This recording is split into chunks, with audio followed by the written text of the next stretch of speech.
অত্যন্ত লজ্জাজনক ব্যাপার এবং আমরা যে ক্লাসমেট হিসেবে আমরা অত্যন্ত লজ্জিত। এখানে একটা ছেলে আর একটা মেয়ে একসাথে পড়াশোনা করবে, একসাথে কম্পিটিশন করবে, একটা হেলদি কম্পিটিশন থাকবে, এটাই তো স্বাভাবিক, তাই না? আমরা একটা ব্যাচমেট হিসেবে ক্লাসমেটকে বিশ্বাস করব, এটাই আমাদের আমাদের শিক্ষা। কিন্তু এখন এখন যে পরিস্থিতি দাঁড়িয়েছে, আমাদের মাঝে সংশয় সৃষ্টি হয়েছে।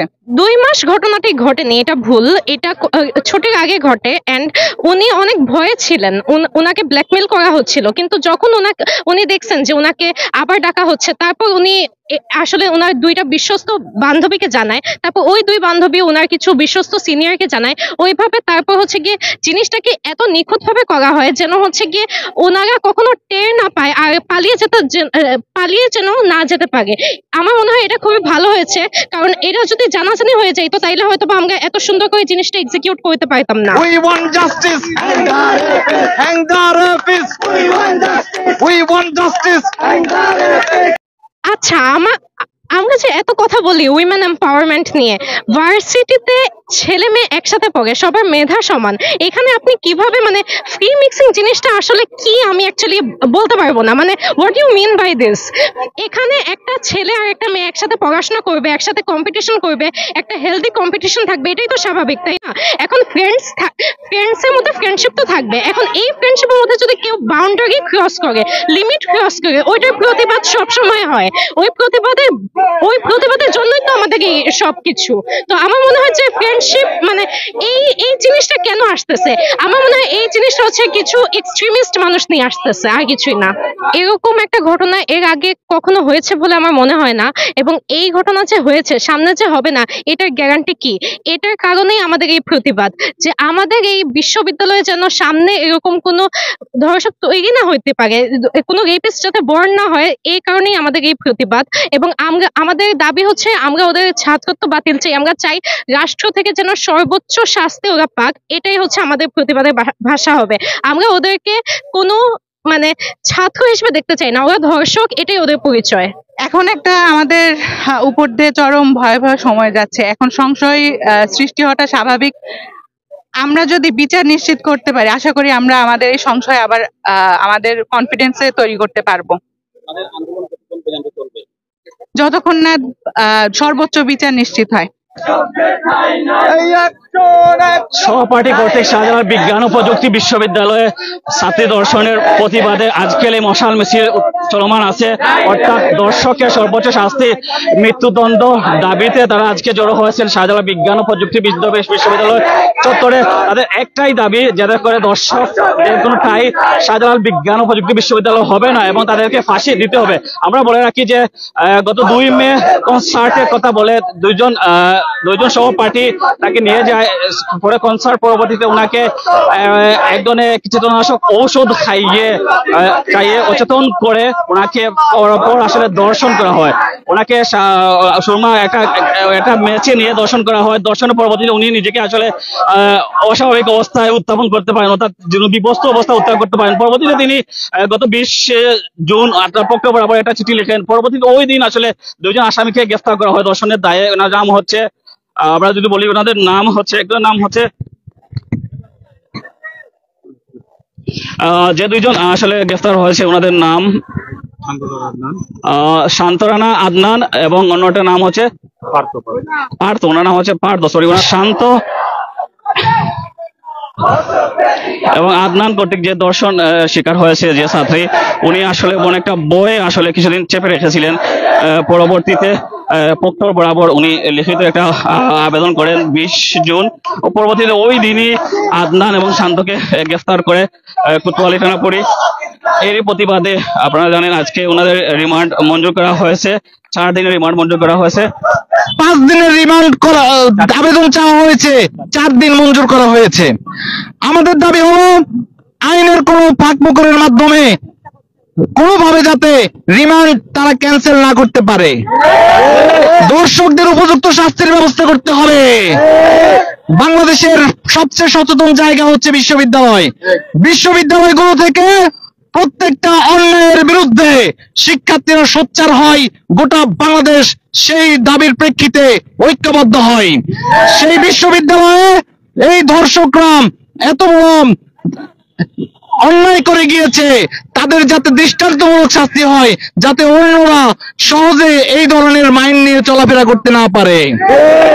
ভাইরা আমার, সংগ্রামী ভাই বোনেরা, আমরা ধর্ষকদের সর্বোচ্চ শাস্তি মৃত্যুদণ্ড চাই। তাদের রিমান্ড শেষে অবিলম্বে রায়ের মাধ্যমে সর্বোচ্চ শাস্তি যেন নিশ্চিত করা হয়। কোনোভাবে আইনের ফাঁক ফোকর দিয়ে ৬-৭ মাস পরে জেল থেকে বের হয়ে যাবে, এই ধরনের কানে কথা আমাদের আসতেছে। দর্শকরা যতই প্রভাবশালী হোক না কেন, আমরা বিশ্ববিদ্যালয়ের শিক্ষার্থীরা যতদিন ঐক্যবদ্ধ আছি, কোন পরাশক্তি কোন অপশক্তি ধর্ষকদের পক্ষে অবস্থান নিয়ে তাদেরকে বাঁচাতে পারবে না। ভাইরা আমার, আমরা যদি ঐক্যবদ্ধ থাকি তাহলে এই ধর্ষকরা কোনোভাবে পার পাবে না। মশাল মিছিল নিয়ে কেন বের হয়েছি? নিশ্চয়ই ধর্ষকদের সর্বোচ্চ শাস্তি দাবি করে এবং এটা যদি নিশ্চিত হয় সেই উদ্দেশ্যে, ঠিক কিনা? কিন্তু আমাদের কেন প্রত্যেকটা ধর্ষণের পরে বৃষ্টি ভেজা রাতে আমাদের মশাল নিয়ে বের হতে হয়? কেন আমাদের কাকফাটা রোদে মানববন্ধন করতে হয়? আমাদের দেশে আইনের কেন এত একটা রেজিম চেঞ্জ হওয়ার পরেও আইনের কেন প্রয়োগ নেই? সেটা হচ্ছে আমার প্রশাসনের কাছে প্রশ্ন। এবং আমরা এর আগেও দেখেছি ধর্ষণের ঘটনায় আমরা সবাই একত্র হয়েছিলাম আসিয়ার ধর্ষণের ঘটনায় স্বরাষ্ট্রমন্ত্রীর পদত্যাগের দাবিতে, কিন্তু পরবর্তীতে সেই ধর্ষণের বিষয়টা অতি দ্রুত তিনি বলেন যেটা আইনের আওতায় নিয়ে আসা হবে। কিন্তু এর পরবর্তীতে ধর্ষণের রেজাল্ট কি হয়েছে, শাস্তি কতটুকু হয়েছে, সেটা কিন্তু আমাদের কাছে অনেকটাই ধোঁয়াশা। এখন বিষয়টা হচ্ছে, ধর্ষণের যদি দৃষ্টান্তমূলক শাস্তি না থাকে তাহলে ধর্ষকরা বারবার সাহস পাবে এবং ধর্ষক যে কোনো জায়গা থেকে হোক, হোক সেটা বিশ্ববিদ্যালয়, হোক সেটা বাস, হোক সেটা কোনো তাদের শ্বশুরবাড়ি এলাকা তৈরি হতে থাকবে। বিশ্ববিদ্যালয় যেটা হচ্ছে সর্বোচ্চ বিদ্যাপীঠ বলা হয়, সেইখানে ধর্ষণের ঘটনা, এটা সত্যি কথা বলতে গেলে আমাদের জাতির একটা মেরুদণ্ড ভেঙে যাওয়ার মতো একটা ঘটনা। আমি যেটা হচ্ছে বলতে চাই যে ধর্ষকদের সর্বোচ্চ শাস্তি এটা খুব দ্রুত সময়ের মধ্যে নিশ্চিত করতে হবে এবং সেই নিশ্চিতের ঘটনা আমরা পূর্বে কখনো দেখি নাই। এই কারণে ধর্ষক বারবার শাস্তি সাহস পায় এবং হ্যারাসমেন্টের ঘটনা অনবরত ঘটে যাচ্ছে। ধর্ষণের ঘটনাটা সামনে আসছে বলে আমরা এটা সোচ্চার হয়েছি, কিন্তু হ্যারাসমেন্ট যেটা হচ্ছে ধর্ষণের প্রাথমিক পর্যায়ে সেটা কিন্তু অনবরত ঘটে যাচ্ছে আমাদের সমাজে, ইভেন কি বিশ্ববিদ্যালয়েও। কিন্তু কি করা হয়, প্রশাসন এটাকে ধামাচাপা দেওয়ার চেষ্টা করে, কিন্তু আমাদের প্রশাসন এইবার আমাদের সহযোগী হয়েছে এবং খুব দ্রুতই এটাকে আইনি পর্যায়ে নিয়ে গেছেন। কিন্তু যেটা দেখেছি যে রিমান্ড মঞ্জুর করা হয়েছে, আমরা এখন পর্যন্ত আশাবাদী, কিন্তু যদি কোন রকমের ফাঁক ফোকর দেখিয়ে এটাকে ধামাচাপা দেওয়ার চেষ্টা করা হয়, সাধারণ শিক্ষার্থীরা এবং ট্রাস্টিয়ানরা এটা মেনে নেবে না। আমরা অনতিবিলম্বে রিমান্ড মঞ্জুরের পরে, রিমান্ড তো মঞ্জুর করা হয়েছে, রিমান্ডের পরবর্তীতে তদন্ত সাপেক্ষে ধর্ষকের সর্বোচ্চ শাস্তি যেটা সেটা চাই, সর্বনিম্ন শাস্তি যাতে না হয় সেটা আমাদেরই দেখার দায়িত্ব। শাস্ত্রিয়ান ভাইরা, আমাদের সবার যারা হচ্ছে ধর্ষকের শাস্তি চাই, সবার ঐক্যবদ্ধ থাকতে হবে। কারণ ইতিমধ্যে আমরা দেখেছি, আমরা যারা ভিকটিমের পাশে থেকেছি তারা বিভিন্নভাবে সাইবার বুলিং এর শিকার হচ্ছে এবং দেখা যায় এটা হচ্ছে বিভিন্নভাবে ঘুরে পেঁচায় এটাকে মানে ভিন্ন খাতে প্রবাহিত করা হচ্ছে। ইভেন ভিকটিমের সাথে যারা ছিল তাদেরকে বিভিন্নভাবে সাইবার বুলিং করা হচ্ছে। এই বিরুদ্ধে আমাদের সোচ্চার হতে হবে। যারা সাইবার বুলিং করেছে তাদের মধ্যে কিন্তু কয়েকজন আইডেন্টিফাইড না হলেও অনেকে আইডেন্টিফাইড কিনা তাদের আমাদের বিশ্ববিদ্যালয় প্রশাসনকে আমি বলতে চাই, যারা আইডেন্টিফাইড তাদের বিরুদ্ধে সর্বোচ্চ ব্যবস্থা নেন। এরাই ধর্ষকের সহযোগী, এরাই ভিকটিমকে এরা ইউদাই বলেই ভিকটিম আচ্ছা, বিশ্ববিদ্যালয় প্রশাসনের কাছে কিন্তু অলরেডি হচ্ছে কমপ্লেন গিয়েছে এদের নামে, কিন্তু বিশ্ববিদ্যালয় প্রশাসন যদি এদের ছাড় দেয়, কোন রাজনৈতিক কিছুতে যদি এদের ছাড় পেয়ে যায়, আমরা সাধারণ শিক্ষার্থীরা কিন্তু থেমে থাকবো না। আমরা এর বিশ্ববিদ্যালয় প্রশাসনকে বলতে চাই, আমাদের বাইরের প্রশাসন যেহেতু পুলিশ প্রশাসন, কোর্ট ওদিকে ধর্ষকদের শাস্তির জন্য কাজ করছে, আমাদের বিশ্ববিদ্যালয় প্রশাসন কাজ করুক এই সাইবার বুলিং নিয়ে। সাইবার বুলিং যাতে বন্ধ হয় সেটা দ্রুত নিশ্চিত করুক, এটা বলে আমি আমার বক্তব্য শেষ করছি। ধন্যবাদ।